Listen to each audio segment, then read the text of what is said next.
Hi, I'm Stefan Imler, a research scientist working with NASA's SWIFT satellite at Goddard Space Flight Center in Greenbelt, Maryland. This is M31, the nearest large spiral galaxy to our own. It's about 2.5 million light-years away and more than 220,000 light-years across. This is how we're used to seeing it, in the visible light captured by ground-based telescopes. But visible light never tells the whole story. So between May and July 2008, SWIFT's ultraviolet optical telescope captured 330 images of M31 and 3 ultraviolet wavelengths. The total exposure time? 24 hours. We combine these images into this mosaic. It's the most detailed view of M31 in the ultraviolet to date.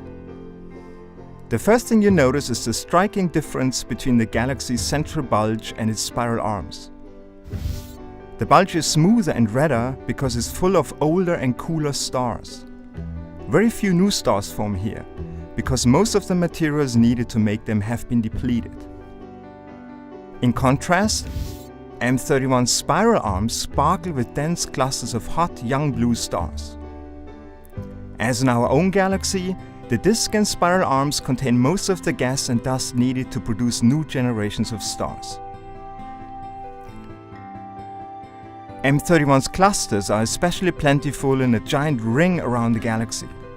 It's about 150,000 light-years across. This ring of fire exists because of tidal interactions with small satellite galaxies.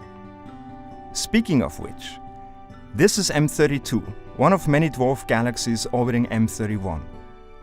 These galaxies are usually not very bright in the ultraviolet because they lack young stars. But M32's core is so bright in the UV because it likely contains many blue and old stars. The SWIFT mosaic reveals some 20,000 UV sources. It's important to study star formation processes in nearby galaxies so we can understand what we're seeing in distant galaxies.